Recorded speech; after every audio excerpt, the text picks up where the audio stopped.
আগামী 15ই মে শুক্রবার কাঞ্চনপুর মহকুমার অন্তর্গত গছিরামপাড়ার কাশিরামপাড়ায় অবস্থিত গ্রেট ইন্ডিয়া ট্যালেন্ট স্কুলে নবনির্মিত তিনতলা বিদ্যালয় ভবনের আনুষ্ঠানিক শুভ উদ্বোধন করবেন রাজ্যের মাননীয় রাজ্যপাল শ্রী নাল্লু ইন্দ্রসেনা রেড্ডি মহোদয়। বুধবার কাঞ্চনপুর রেভিনিউ ডাকবাংলোয় এক সাংবাদিক সম্মেলন করে এই তথ্য জানান বিদ্যালয় পরিচালনাকারী ফাউন্ডেশনের অ্যাডমিনিস্ট্রেটর শুভ্রাংশু দেব।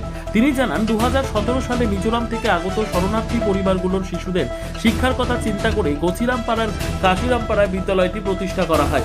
সেই সময় নাইসিংপাড়া ও আশাপাড়ায় আশ্রয় দেওয়া শরণার্থীদের জন্য রাজ্য ও কেন্দ্রীয় সরকার খাদ্য ও বাসস্থানের ব্যবস্থা করলেও শিশুদের ভবিষ্যৎ গড়ার লক্ষ্যে শিক্ষার প্রয়োজনীয়তা অনুভব করে এই বিদ্যালয় গড়ে তোলা হয়। নতুন তিনতলা ভবনটি আধুনিক শিক্ষা ব্যবস্থার প্রসার এবং ছাত্রছাত্রীদের উন্নত পরিকাঠামো প্রদানের উদ্দেশ্যে নির্মাণ করা হয়েছে এবং আগামী 15ই মে শুক্রবার রাজ্যের মাননীয় রাজ্যপাল শ্রী নাল্লু ইন্দ্রসেনা রেড্ডি মহোদয়ের হাত ধরে নবনির্মিত তিনতলা বিদ্যালয় ভবনের আনুষ্ঠানিক শুভ উদ্বোধন করা হবে। অনুষ্ঠানে বিশেষ অতিথি হিসেবে উপস্থিত থাকবেন রাজ্য বিধানসভার অধ্যক্ষ শ্রী রামপদ জমাতিয়া এবং বিশ্ব হিন্দু পরিষদের জাতীয় সাধারণ সম্পাদক শ্রী ওয়াই রাঘাবুলু সহ অক্ষয় পাত্র ফাউন্ডেশনের সহ প্রতিষ্ঠাতা হিজগ্রেজ শ্রীমৎ চঞ্চলাপতি দাস, গৌহাটি হরেকৃষ্ণ আন্দোলন কমিটির সভাপতি হিজগ্রেজ শ্রীমৎ জনার্দন দাস। অনুষ্ঠানকে ঘিরে ইতিমধ্যেই কাশিরামপাড়া সহ গোটা কাঞ্চনপুর মহকুমায় উৎসবের আবহ তৈরি হয়েছে। বিদ্যালয় প্রাঙ্গণে চলছে শেষ মুহূর্তের প্রস্তুতি। আয়োজকদের পক্ষ থেকে এলাকার বিশিষ্ট ব্যক্তিবর্গ, অভিভাবক, শিক্ষক শিক্ষিকা ও ছাত্রছাত্রী সহ সকলকে অনুষ্ঠানে উপস্থিত থাকার জন্য আন্তরিক আমন্ত্রণ জানানো হয়েছে। আমি গ্রেট ইন্ডিয়া ট্যালেন্ট ফাউন্ডেশনের পক্ষ থেকে আপনাদের কাছে বক্তব্য রাখার চেষ্টা করছি। আমরা প্রথমেই জানাচ্ছি যে আমাদের মহাসুন্দর প্রভুজি আসার কথা ছিল, একটু ব্যক্তিগত কারণে এবং একটু শারীরিকগত কারণে উনি আসতে পারেননি। এই জন্য আমি এবং আমার সহকর্মী তীর্থরাজ গুয়াহাটি থেকে আমরা গ্রেট ইন্ডিয়া ট্যালেন্ট ফাউন্ডেশনকে রিপ্রেজেন্ট করছি।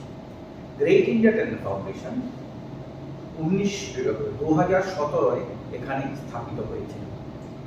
আমাদের প্রথম স্থাপিত হওয়ার কারণ ছিল যে মিজোরাম থেকে আগত যে শরণার্থীরা এখানে স্থান নিয়েছিল, নাইসিংপাড়া, আশাপাড়া এসব জায়গায় ওদের জন্যে খাওয়ার বন্দোবস্ত এবং যৎকিঞ্চিৎ থাকার বন্দোবস্ত কেন্দ্রীয় সরকার এবং রাজ্য সরকার করেছে।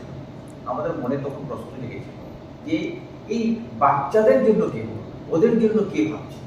আমরা ভাবলাম ওদের শৈশবটা, যদি আমরা শৈশবটাকে একটু মডুলেট করতে পারি, শৈশবটাকে গড়ে নিতে পারি, এই জন্য আমরা এই স্কুলটা শুরু করেছি। প্রথমে আমাদের কোনো কিছুই ইনফ্রাস্ট্রাকচার ছিল না। আমরা শুরু করেছিলাম ওখানে আমাদের মন্দিরের চাতাল থেকে, ক্লাস 1 থেকে 2 পর্যন্ত। আজকে 9 বছরের অতিক্রম করে আমরা নতুন আমাদের ভবন উদ্বোধন হচ্ছে আগামী 15ই মে এবং আমাদের মাননীয় রাজ্যপাল এইটার উদ্বোধন করবেন এবং ওনার সঙ্গে আমাদের খুবই সৌভাগ্যে আমরা পাচ্ছি ত্রিপুরা বিধানসভার স্পিকার শ্রী জামাতিয়াজি এবং বেঙ্গালোর থেকে আমাদের আসবেন চঞ্চলপতি প্রভুজি। এছাড়াও আমাদের বিশ্ব হিন্দু পরিষদের জাতীয় সাধারণ সম্পাদক শ্রী রাঘাবলু, আমাদের পানিসাগরের এমএলএ এবং কাঞ্চনপুরের এমএলএও আমাদের সঙ্গে সেই দিন উপস্থিত থাকবেন। আপনাদের সবাইকে সেই 15 তারিখের 10:30টার সময় আসার জন্য আমাদের সন্নিবদ্ধ নিমন্ত্রণ রইল।